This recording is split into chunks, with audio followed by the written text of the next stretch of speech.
자, 이제 우리 행복다단 마지막인데요. 우리가 행복한 삶을 살기 위해선 여러 가지 조건들이 필요합니다. 그럼 어떤 조건들이 필요한지 이 부분도 굉장히 출제가 많이 되는 부분이긴 해요. 그래서 만약에 어렵게 나오면 한 별표 2개까지도 살짝 올라갈 수 있지만 한 별표 1개에서 한 별표 반? 그리다 만 정도, 요 정도로 한번 생각을 해볼게요.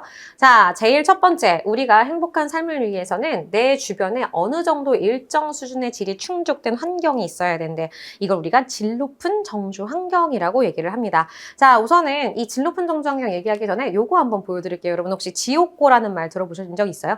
현재 지금 20대 청년들이 굉장히 많이 고통스러워하는 이 대표적인 이 주거에 대한 힘든 복지가 부족한 부분들이래요. 그래서 지옥고는 뭐냐면 반지하, 옥은 옥탑방, 여름에는 굉장히 덥고 겨울엔 추운 그 방, 그리고 고시원. 채 한 2평도 넘어가지 않는. 그러니까 여러분 이제 수업 듣는 친구들은 보일 거야. 바닥에 타일 같은 거 있죠. 이 바닥 타일이 한 9칸 정도가 한 평 정도 되는데 이 9칸도 아니고 9칸에서 한 12칸, 13칸, 15칸 그 정도가 한 이 2평 정도 될 겁니다. 그 정도가 나의 그 방이 되는 건데요. 거기에 너무 좁아. 요만한 침대 하나에 의자 놓을 데도 없어서 침대에 앉고 책상 이렇게 있고 조그만한 탁자 같은 거 하나 있고 돈 좀 내면은 조그만한 창문 하나 달려 있어. 근데 돈 안 내면은 그 창문조차 없는 약간 예전에 선생님 친구가 고시 공부를 한다고 저 고시원에 한 달 살다가 한 달 만에 탈출하면서 내가 짐 빼주러 같이 가는 적이 있었거든. 근데 들어갈 때마다 관 속에 들어가는 기분이 들더라 이런 얘기를 하더라고요. 그러니까 이런 부분들을 생각을 해보면서 우리가 삶을 살아가면서 어느 정도의 환경은 충족되어야 나의 행복을 보장받을 수 있겠구나. 그럼 우선 정주 환경이 무엇인지부터 한번 얘기를 해볼게요. 자, 정주 환경은 내가 머무르면서 그 머무르는 주변에 나타나는 환경을 모두 얘기하는 거야. 제일 첫 번째는 집이 필요하겠죠. 주거. 방금 얘기했던 지옥고도 가장 그 주거의 행복을 저해시키는 요소 중에 하나라고 얘기를 하고요. 근데 주거만 있다고 다 좋을까? 아니, 선생님 친구가 한 번은 인도 여행을 갔어. 근데 인도 여행을 갔는데 하필 그때 되게 막 그 인도에 막 이 납치나 이런 여러 가지 안 좋은 범죄들이 많이 올라왔던 그런 시기였단 말이야. 그래서 분명히 막 엄청나 이거 5성도 아니고 거의 7성급에 해당하는 그런 호텔이래. 뭐 번쩍번쩍해. 금으로 번쩍번쩍한데 문제는 이 호텔 바깥으로 나가지를 못하겠다는 거지. 무서워가지고. 그래서 근데 내가 지금 호텔 건너편에 있는 영화관에 너무 가고 싶다는 거야. 그래서 어떻게 했냐면은 호텔 지하에서 리무진을 불러. 그래서 이 길만 건너면 되거든. 근데 그거 나가는 게 무서워가지고 그 호텔에서 나가서 차 타고 유턴해가지고 다시 그 호텔로 들어가서 이렇게 그 건너편 영화관에 지하로 연결해갖고 그렇게 이 경호원들 도움받아가지고 영화를 보러 갔다는 그런 얘기를 해주더라고요. 그러니까 뭐냐면 아무리 주거 환경이 좋아도 내 주변에 있는 여러 가지 요소들이 불안해질 수 있잖아. 뭐 어떤 것들이 있을까? 치안도 있을 거고요. 위생도 있을 거고요. 교육 같은 것도 있을 거고요. 기타 여러 가지 등등등의 서비스 조건들이 필요할 겁니다. 그러니까 이 모든 것들이 다 어느 정도 이상은 충족이 되어야 한다라고 얘기를 하는 겁니다. 그래서 여기 보시면 이러한 정주 환경에는 어떤 물질적인 요소도 있지만 정신적인 요소도 분명히 있을 수 있다. 이 모든 것들이 함께 충족되어야 한다라고 얘기하는 것. 이게 이제 첫 번째 정주 환경에 대한 얘기였고요. 근데 이제 여기서 시험에 많이 나오는 패턴을 하나 보여줄게. 근데 이 얘기를 지금 거의 21세기잖아. 근데 21세기보다도 한 몇백 년 전 조선시대 때부터 이미 이 얘기를 했던 사람이 있어. 그걸 제시를 해줄 거야. 선생님들이 이걸 되게 좋아해. 그래서 봐. 이걸 누가 얘기했냐면 바로 이 사람입니다. 이중환이란 사람이죠. 자, 이중환이란 사람이 쓴 택리지라는 책이 되게 많이 나올 거예요. 자, 이중환의 택리지를 보시면 이게 땅을 선택하는 기준을 서술한 책이에요. 그러니까 옛날의 지리책이랑은 좀 다른 게 옛날에는 백과사전식으로 면적 얼마, 인구 얼마 이런 식으로 기술이 되어 있다면 택리지는 수필처럼 써놨어. 그래서 이 동네에 어떤 게 있었고 어떤 문화가 있었고 이런 것들을 써놨었어. 그래서 이제 복거총론, 팔도총론 여러 가지 이 각각의 편이 나뉘어 있긴 한데요. 그 중에서도 인간이 어디 사는 게 가장 좋을까라고 하는 가거지라는 개념이 나와. 다시 어디에 인간이 사는지 좋은 가거지. 그 가거지에 해당하는 입지 조건 있죠. 요게 시험에 나와요. 이게 진짜 많이 나왔고 단답형으로 쓰는 거 되게 많이 나왔으니까 이 입지 조건 여러분이 꼭 기억해서 네 가지 뭐가 해당하는지를 잘 구분해 주시길 바랄게요. 자, 제일 첫 번째 입지 조건에 해당하는 것부터 얘기해 봅시다. 그것은 바로 지리입니다. 자, 지리는 언제 들어봤냐면 여러분 풍수지리 할 때 들어본 적 있을 거야. 그래서 산과 들과 물의 이런 모양들, 지형적인 요인이죠. 왜냐면 그때 농경시대였기 때문에 당연히 지형적 요소를 영향 많이 받을 수 있고, 그래서 풍수지리라고는 하지만 여러분 이거 미신 아니에요 이렇게 얘기하는 친구들이 있는데 나름의 과학적인 그런 근거도 갖고 있어요. 우리나라는 북반구잖아. 그래서 겨울에는 북쪽에서 북서 계절풍이 차가운 대륙에서 내려와요. 그럼 당연히 어때? 우리가 명당이라고 하면 딱 떠오르는 네 글자 있지. 배산임수. 그냥 나온 게 아니라 등지고 산을 등지고 있어야 저 차가운 북서 계절풍을 막아줄 수 있고, 그 다음에 물이 가까이 있어야 농경사회에서 농경용수를 공급받을 수 있으니 이것이야말로 사람이 살기 가장 적합한 명당이니라 라고 얘기를 하게 되는 거죠. 자, 이런 것들도 있지만 이제 두 번째 조건이 필요합니다. 바로 생리죠. 이게 뭐냐면 나의 생활에 이로움을 주는 것이라는 뜻이고요. 이 동네 사람이 뭐 먹고 사냐? 그래서 어떤 생업에 종사하는가 그런 것들을 물어보는 게 생리적 요건이라고 해. 바로 경제적인 요인이라고 생각하시면 되고요.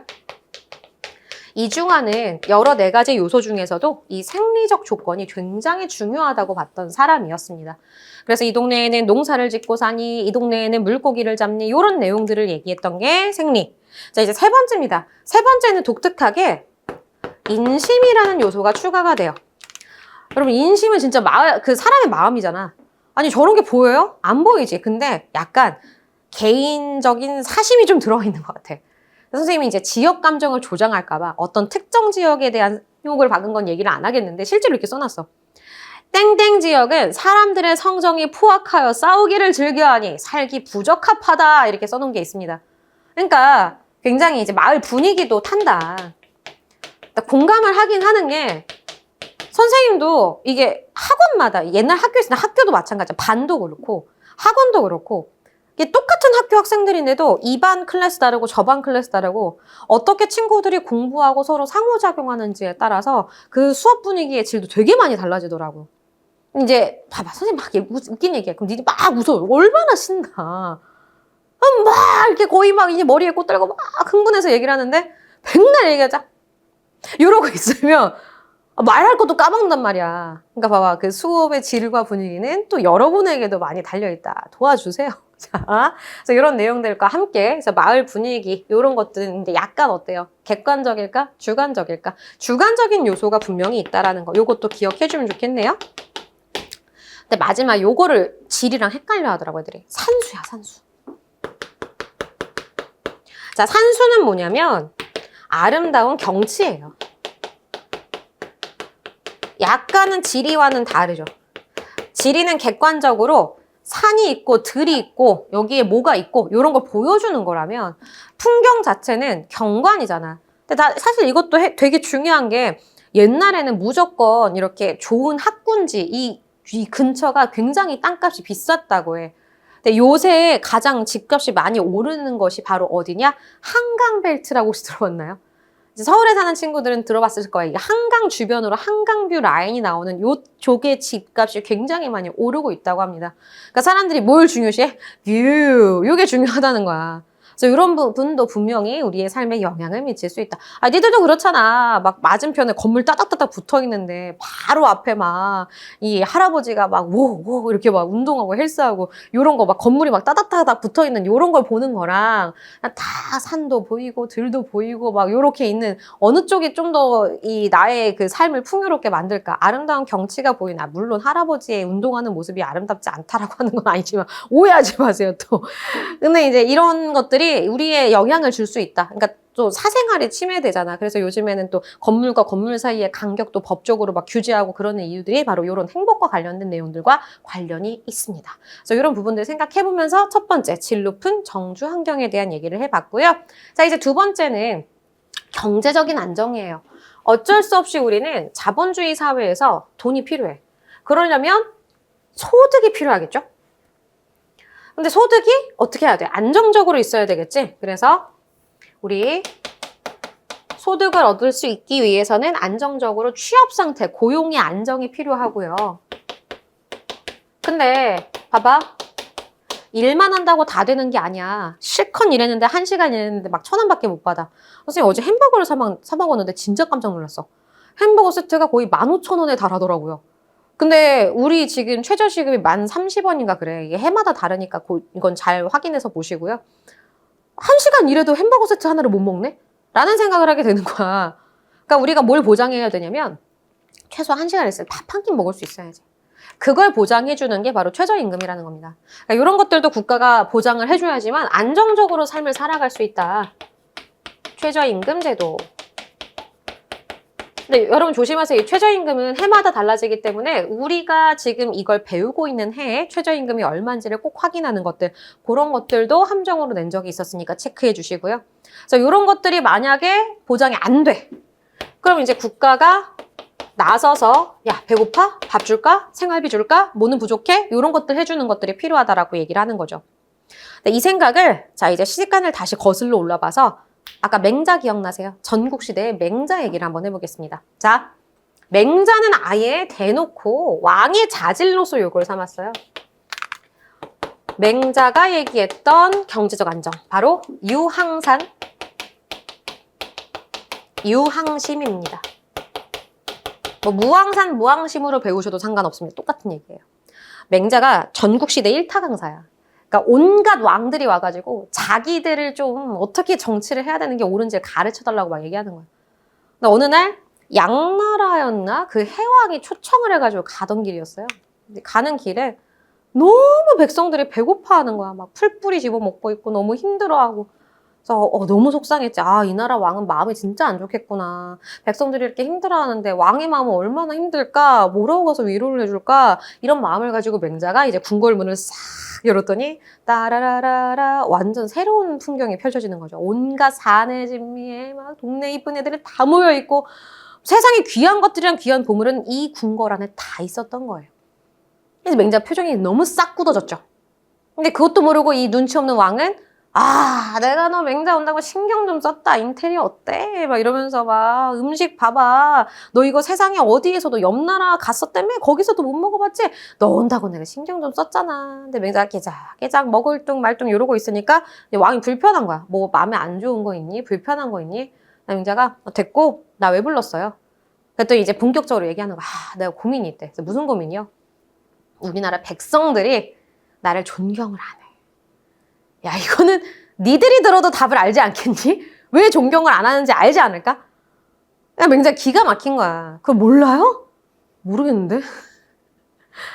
듣고 싶어요? 알려줘.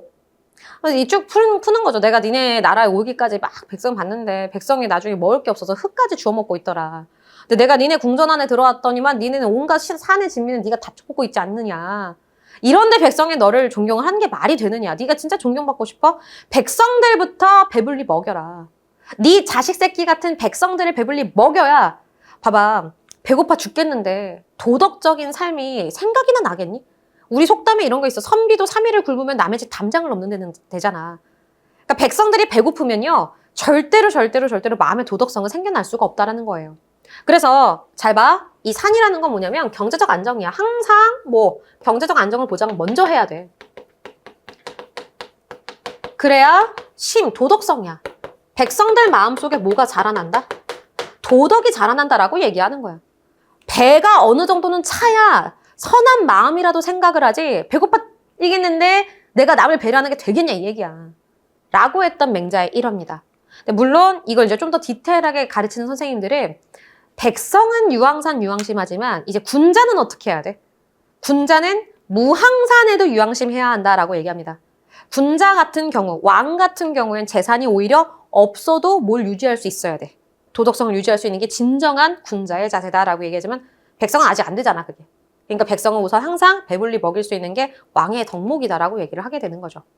자, 이제 좀 반대되는 얘기를 한번 더 해볼게요. 바로 이스털린이라는 학자입니다. 이스털린은 현대학자이기 때문에 이런 생각을 해요. 이스털린의 역설이라는 표현을 사용하는데 이스털린이 보기에 과연 경제적 안정이 또는 이 부가 행복을 보장할 수 있을까라는 그런 연구를 진행하게 돼요. 이제 간략하게 그래프를 좀 그려보면 이렇게 표현을 한번 해봅시다. 소득과 행복과의 관계입니다. 자, 소득이 아예 없으면 행복도 사실은 늘어나기 힘들죠. 배고프니까. 근데 소득이 늘어나면 점점점 행복이 늘 거야. 근데 웃긴 게 일정 수준의 소득을 넘어가 버리면 행복이 늘어 안 늘어? 안 는대. 그러니까 물어보면 그래. 자, 만약에 내가 주 5일을 일하고 월 1,000만 원 받는 직장과 그 다음에 주 7일을 일하고 1,100만 원 받는 직장이 있어. 어디 다닐래? 100이면 100 애들은 차라리 100만 원 덜 받고 주말 놀래요라고 얘기할걸? 그러니까 우리 돈이 세상의 전부는 아니라 그 얘기를 얘기하는 거야. 그러니까 어느 정도는 경제적 안정, 아니 경제 요소가 영향을 줘요. 이 스털린이 얘기하는 구간은 여기가 아니라 여기라는 거야, 여기. 여기부터는 소득이 영향을 주는 것보다 소득 이외의 요소도 행복에 영향을 줄 수 있다라는 걸 찾아낸 거기 때문에 돈이 다가 아닐 수 있다라는 얘기를 보여주는 거죠. 근데 나중에 이걸 또 비판하는 뭐 스티븐슨이나 울퍼스 부부가 있었어. 그 사람들은 이렇게 얘기하지. 이스털린 너는 부자 동네에 가서 조사했으니까 그렇지. 여전히 가난한 동네에 가면 소득이 늘면 걔는 행복이 늘더라. 이렇게 비판하는 내용도 있지만 이거 학교 선생님이 얘기해 주시면 하고 아니면 딱 저 정도만 기억을 해주시면 충분할 것 같습니다. 그래서 경제적 안정에서 나올 수 있는 그런 내용들은 모두 정리를 했고요. 자, 이제 넘어갈게요. 자, 이번에는 정치적 측면을 한번 보겠습니다. 민주주의입니다. 민주주의는 원래는 여기 말고 통사 2에 가야 돼. 너희들이 이제 통사 1과 통사 2가 분류가 돼서요. 사실은 그래. 선생님이 옛날에는 통사 1부터 9까지 한꺼번에 다 설명을 했었거든요. 왜냐면은 이게 1학기 과정이 아니라 1년 과정이었기 때문에 갑자기 1학기 중간고사에 진짜 이랬어. 8단원, 9단원이 1학기 중간고사에 시험 범위에 있는 학교도 있었고 뭐 6, 7, 8단원을 1학기 중간고사에 시험 보는 선생님도 있었고 그래서 사실 방학 때에는 처음부터 끝까지 한번 다 배워보는 게 좋아라고 얘기를 했는데 이제 너네들 학기제로 바뀌니까 무조건 통사 2는 통사 1학기 때 못 배워. 그러니까 이제 문제가 생기는 게 전반적인 내용을 다 배울 필요가 없는 거야. 가르쳐놔도 까먹어. 선생님이 이제 전략을 바꾼 거죠. 이제는 여기에 맞게, 학기제에 맞게 통사 1에 해당하는 걸 겨울방학 때 미리 배우고 통사 2에 해당하는 걸 여름방학 때 미리 이걸 다 학습하고 그 다음에 스텝으로 가면 훨씬 더 학습 부담을 줄면서도 공부할 수 있겠구나라는 생각을 하게 됐거든요. 그래서 이 통사 2에 대한 내용은 언제? 우리 여름방학 때 배워보시면 될 것 같습니다. 자, 그럼 이제 거기 사실 통사 2가 헬이야. 막 정치, 경제, 막 어려운 거 다 들어가 있거든.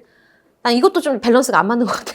근데 통사 1은 조금 더 이렇게 라이트한 내용들이 많이 들어있다면 통사 2는 막 계산하는 막 그래서 애들이 통사 1 실제로 올해 내신을 봤던 친구들이 이런 당혹감을 많이 겪었어. 통사 1 보니까 쉬워, 할만해. 그래갖고 이제 나 혼자 공부해야지 했는데 통사 2에 막 경제 계산하는 거 막 나오고 막 다 틀리고 헌법 조문 어떤 선생님은 얘 헌법 전문을 프린트를 다 해가지고 거기 하나하나 밑줄 그으면서 다 분석을 해줬더라고요. 그러니까 이러니까 너무 이제 하늘과 땅 차이로 내용이 달라져 버리니까 너무 당황스러워했던 친구들이 많기 때문에 여러분 항상 어때요? 긴장감 가지시면서 언제 어떻게 문제가 나올지 모른다라는 거 기억하면서 열심히 공부하셔야 돼요. 알겠죠? 최선을 다해서. 자, 정치 측면은 이거예요. 민주주의는 뭐냐? 이 나라의 주인이 누구다? 국민이다. 그래서 국민 주권을 실행할 수 있는 거. 자, 나라의 주인이 국민이다. 헌법 최고 1조항에도 다 써놨죠. 주권은 국민으로부터 나온다. 그러므로 항상 나라의 주인을 위해서 모든 통치가 시행되어야 돼. 이걸 실시하기 위해서 여러 가지 요소가 필요하죠. 민주적인 선거제도도 필요하고요. 여러 사람들이 각각의 정치적 요소를 보여주는 거. 이걸 복수정당이라고 얘기를 해. 이것도 실현될 수 있어야 한다라는 점도 필요하고요. 복수정당제. 또 뭐 만약에 내가 다양하게 국가한테 필요한 거 있으면 청원 활동을 하거나 시민단체 활동을 하거나 다양한 것들을 할 수 있도록 하는 것 이런 것들이 우리 민주주의 실현에 답보되는 것이다. 근데 이제 보니까 여기까지만 얘기하고 그냥 넘어가시는 선생님들도 있고 아니면 가끔 교과서에 민주주의 지수가 보여요.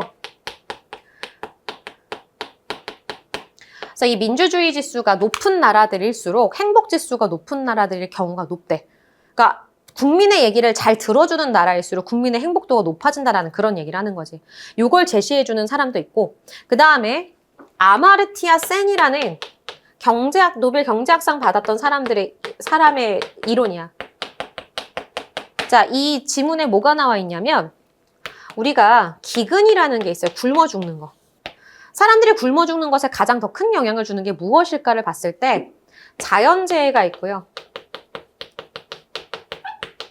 정치제도가 있는데 실제로 기근의 영향을 더 크게 주는 것은 어느 쪽이다? 제도다. 똑같이 지진이 나는 나라, 지진이 일본과 IT를 비교해 볼게요. 둘 다 지진이 굉장히 빈번하게 나타나는 나라인데도 일본은 지진이 그렇게 나도 굶어 죽는 사람이 없어. 그거 왜 그러냐면 이미 그걸 다 해결할 수 있는, 대비할 수 있는 여러 가지 제도를 만들어놨기 때문에 저런 어떠한 자연재해가 나와도 대처를 할 수 있는 부분들이 방비가 되어 있다. 근데 IT 같은 경우에 한번 지진만 나면은 거의 한 몇십만 명이 막 굶어 죽거나 다치거나 병들거나 이런 일들이 계속 매번 일어나고 있다라는 거예요. 그러니까 이런 걸 비교해보면서 우리가 뭐가 필요하다. 경제적인 안정만이 중요한 게 아니라 이걸 잘 지킬 수 있는 뭐도 필요해요. 민주적인 제도 요소도 필요하다라고 얘기하는 것. 이렇게 연결하거나 아니면 진짜 2학기에 나오는 그 민주주의 내용들이 있단 말이야. 뭐 직접민주주의, 간접민주주의, 뭐 고대 민주주의, 현대 민주주의, 근대 민주주의 이걸 비교하면서 그렇게까지 가면 거의 정치화법 수준이거든. 수능에서 나오는. 근데 그 부분은 웬만해서 내가 거의 한 100개의 학교 중에 한 2학교, 3학교 정도밖에 못 봤기 때문에 이건 나중에 프린트를 받으시면 그걸 좀 더 꼼꼼하게 복습해 주시는 게 좋을 것 같아요. 자, 이제 마지막입니다. 힘들었죠. 도덕적 실천입니다. 자, 우리 이 도덕적 실천 같은 경우에는 이런 거야. 우선은 나 스스로가 본인에게 떳떳할 수 있는가. 그러니까 지금 이번에 시험 되게 못 봤어. 그래서 이제 성적표가 나왔는데 엄마한테 차마 말을 못 하는 거야. 그래서 뭐 위조를 해가지고 엄마한테 거짓말에 성적표를 줬어. 그럼 당장은 어때요? 이 면피는 했잖아. 그러니까 당장은 몸이 편하거나 마음이 편하겠지만 계속해서 내 마음에 뭐가 있어? 불안 요소가 계속 있을 거 아니야. 거짓말을 했잖아. 그럼 어때요? 계속 편하네요? 아니면 계속 불안 속에 떨어야 돼? 후자지. 근데 만약에 솔직하게 얘기했으면 그때 한 번만 딱 혼나고 나머지는 계속 편하게 살 수 있는데 물론 엄마가 계속 잔소리는 하겠지만. 그러니까 이런 부분들을 생각을 하면서 우리가 삶을 살아가는데 가장 중요한 건 본인의 삶에 얼마나 본인이 떳떳할 수 있는가를 봐야 된다는 얘기예요. 그렇기 때문에 내 삶에서 내가 도덕을 실천하면서 살아가는 것이 나의 행복 지수에도 굉장히 많은 영향을 준다는 거야. 첫 번째는 그럼 이런 도덕적 실천을 하기 위해서 뭐가 필요하느냐? 도덕적인 지식이 필요해. 그래서 뭐가 옳은지 뭐가 그른지 이걸 알아야 될 거 아니야. 근데 이것만 필요한 게 아니라 다른 사람의 마음을 공감하는 도덕적 감정도 필요하다. 자, 이런 것들을 분석하면서 내가 올바르게 살아가는지를 알 수 있는 이 자세. 여기서 되게 중요한 단어 하나 나와. 딱 하나. 성찰. 이 도덕적 실천에서는 이 단어만 기억해 주시면 될 것 같아요. 성찰은 반성하고 되돌아본다는 뜻이야. 왜 그러냐면 내가 잘했는지 잘못했는지를 보려면 계속해서 내가 뭘 했는지를 반성해봐야 되는 자세가 필요하잖아. 나는 그런 생각을 해. 너네 문제 풀 때 나 동그라미 중독자 좀 안 됐으면 좋겠어. 이게 동그라미 중독자가 뭐냐면 문제 풀면은 맞다 틀리다 이것만 생각하고 다 풀었다 뿅 하고 던져버리는 애들이야. 그럼 애들이 맨날 와서 얘기해. 선생님 저 이 문제집도 풀어봤고요. 저 문제집도 풀어봤고요. 이것도 풀어봤고요. 이거 다 풀어봤는데도 성적이 안 나와요. 그럼 다 갖고 오라 그래. 다 갖고 온 다음에 분석을 해보잖아. A 문제집에서 틀린 문제를 B에서 또 틀려. 뭐가 안 된 거야? 반성 및 성찰이 안 된 거잖아. 문제를 틀렸다 맞았다를 체크하는 게 중요한 게 아니라 뭘 틀렸는지 복습하는 게 더 중요한 거야. 한 문제를 풀더라도 오답 정리를 제대로 하는 인간이 훨씬 더 성적이 높아. 양치기 하지 마. 문제집 3개, 4개, 5개 푸는 게 의미가 없다니까요. 그러니까 항상 문제를 풀 때 어떻게 해야 되느냐. 요 연습을 해봐. 1번, 2번, 3번, 4번, 5번 이렇게 있죠. 그럼 이걸 맞았다 틀렸다가 아니라 나 이 선지를 아는가 모르는가 요거부터 해보라고요. 만약에 했을 때 내가 모른다 그러면 너네만의 표식을 하나 만들어. 선생님 별표를 많이 쓰거든. 그러니까 이게 맞았든 틀리든 나중에 나는 반드시 이걸 해설지를 다시 봐야 하는 선지라고 생각하면 돼. 별표든 물음표든 체크 모양이든 니들이 원하는 표식을 하나 만들어 놓고 모든 선지에 그걸 표시하는 거야. 니들이 문제를 풀 때에는 이 문제를 맞췄다가 아니라 나 저 별표를 제대로 왜 몰랐는가를 확인하는 것으로 그렇게 복습을 해보시라고요. 너네 이 연습이 나중에 수능에도 굉장히 많은 이 성적 향상에 도움이 될 거야. 이게 되게 중요해. 우리는 뭐가 되지 말자? 이 동그라미 중독자가 되지 말자. 항상 뭐 해라? 반성하고 성찰하는 자세. 이게 필요하다는 거죠. 이 얘기를 누가 했느냐? 소크라테스가 했어. 여러분 소크라테스가 했던 말 중에 되게 유명한 말, 네 자신을 알라라고 알고 있죠? 아니야. 소크라테스는 이건 그리스 신전 기둥에 써 있는 말을 그냥 다시 전한 것뿐이고요. 진짜 소크라테스가 제일 좋아했던 말 얘기해 줄까? 성찰하지 않은 자 살 가치가 없다라고 얘기했습니다. 문제집을 푸는 자 동그라미 정도, 그만 얘기할게. 살 가치가 없다고 하면 좀 그렇잖아. 그치? 근데 내가 보면 사실 성찰을 모두가 잘 안 해. 피디님 성찰하고 주무세요? 매일 성찰하세요? 안 하잖아. 우리 모두 죽어야 되는 그건 아니야. 뭐냐면 왜 성찰하는 게 중요하냐? 집에 있는 강아지가 성찰하는 거 봤냐고. 고양이가 막 오늘 사료를 2알밖에 못 먹었네. 내일 4알 먹어야지. 반성. 이런 고양이 있으면 동물농장 보내라니까. 항상 기억해. 오직 성찰의 가치는 인간만이 할 수 있는 거예요. 성찰하면 뭐가 좋아요? 똑같은 얘기 또 하는데 잘못한 건 개선해서 그리고 잘한 건 더 발전시켜서 내일 더 어떤 삶을 살 수 있어? 더 나은 인간이 될 수 있는 기회가 된다라는 거니까. 그래서 성찰이 중요하다고 얘기하는 거야. 그러려면 우리가 어때? 이렇게 성찰하면서 도덕적으로 삶을 살아간다고 보면 나중에 뭐 할 수 있어? 개인적으로는 만족, 행복감이 증진되고 너네 누군가 도우면 뿌듯하잖아. 그리고 사회적으로는 우리 행복지수가 증진된다고 합니다. 그래서 여기까지 하면 웬만한 주요 내용들은 거의 다 했는데 이제 문제는 이제 앞에 있는 친구들한테 이제 물어봐. 얘들아 행복을 숫자로 측정할 수 있니 없니? 그럼 애들이 보통은 없어요 이렇게 얘기를 해. 그래? 행복을 숫자로 측정할 수 없니? 그럼 이제 오늘 배인영 선생님의 수업에 대한 만족들을 0에서 10이라고 수치를 정해놓고 한번 얘기해보자. 0? 거짓다. 10? 아주 만족스럽다.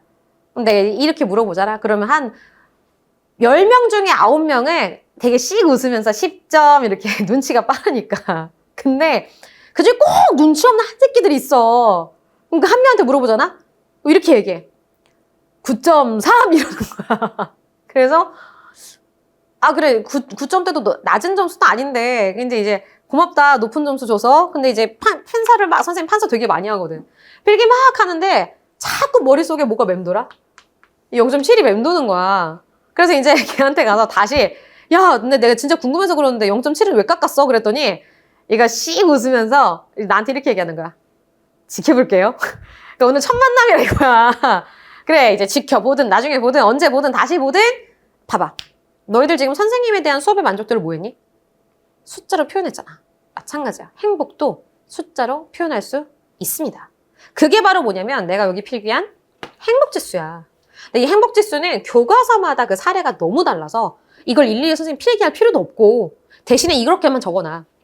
이 행복지수는 반드시 교과서에 나와 있는 자료를 꼭 체크하기. 되게 다양한 행복지수가 있어요. 뭐 더 나은 삶지수도 있고 유엔에서 발표한 세계 행복보고서 이런 지수도 있고 그 다음에 뭐 UNDP라고 해서요. 뭐 국제연합에서 만들어진 개발계획에서 뭐 얼마나 인간이 행복에 대한 것들이 발달되어 있는가 인간개발지수라는 것도 있고 다양한 행복지수가 있기 때문에 이게 어떤 요소를 보고 있는지 그런 것들을 한번 측정해 주는 것 이런 것들을 한번 꼭 확인해서 문제 나올 수 있으니까 풀어보시면 가장 좋을 것 같아요. 그래서 교재에는 이런 모든 내용을 망라한 내용들 뒤에 보시면 풀 수 있도록 해놨으니까요. 항상 듣고 나서 끝이 아니야. 뭐 해야 돼? 복습해야지. 우리 어떤 자세를 가져야 돼? 성찰하는 삶. 오늘도 열심히 성찰하는 여러분이 되시길 바라겠습니다. 이렇게 해서 모두 선생님 2단원까지 정리가 끝났고요. 선생님이랑은 이제 다음 3단원에 대해서 배워볼게요.